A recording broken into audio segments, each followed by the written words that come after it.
Sa pagtugon po sa mensahe ng pakinggan, awitin po natin ang Trust and Obey.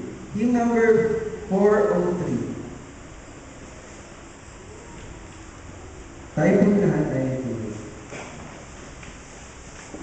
When we walk with the Lord, and we sing. When we walk with the Lord in the light of His Word, what a glory He sheds on our way. What we do His good will, He abides with us still, and we know who will trust and obey. Trust and obey, for there's no other way to be happy in Jesus but to trust and obey. Not a shadow can rise, not a cloud in the skies, but His smile quickly drives it away. Not a doubt nor a fear, not a sign nor a tear can abide while we trust and obey. Trust and obey, for there's no other way to be happy in Jesus but to trust and obey. Not a burden we bear, not a sorrow we share, but our toil He doth richly repay. Not a ring nor a loss, not a crown nor a cross, but His blessing we trust and obey. Trust and obey, for there's no other way to be happy in Jesus but to trust and obey.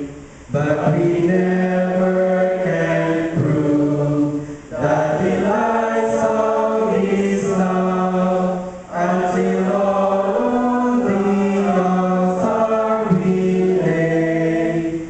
For the favor He shows and the joy He bestows, never them who will trust and obey.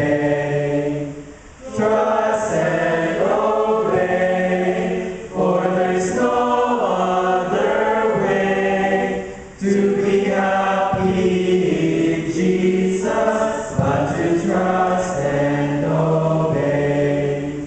Then in fellowship sweet, we will sit at His feet, or will walk by His side in the way. What He says we will do, where He says we will go. Never fear, only trust and obey. Trust and obey, for there's no other way to be happy in Jesus but to trust and obey.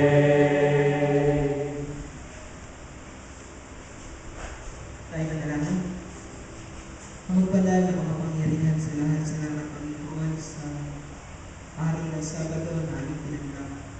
Salamat sa pagkakataon na ibinigay po sa amin na patuloy ng tinipon upang muli po namin may talagang aming sarili sa pamagitan ng pakikinig ng iyong salita.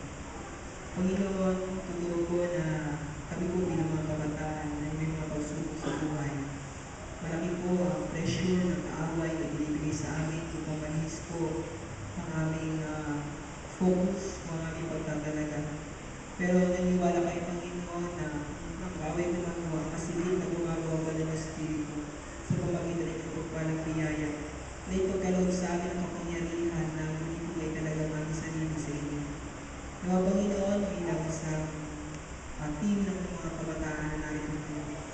tulungan kami na sa aming pagbibig po, kayo po ang nasa unahan. Kayo nawa ang pakita ng aming mga mata. Kayo nawa ang maging halimbawa ng aming mga gawain. Kayo nawa, Panginoon, ang maging pananalita ng aming bibig upang kami po ay maging daluyan ng pagpapala sa ibang tao, maging instrumento sa ikaliligtas ng marami.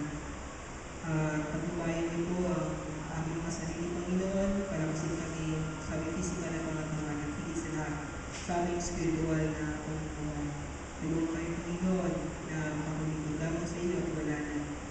Tulungan din kami na panagumpayan ang mga bagay na siya nagiging hadlang sa aming paglilingkod. Kasi gagawin ko, Panginoon, sa aming mga gagawin at sa aming paghahanda para sa kinabukasan. Tulungan kami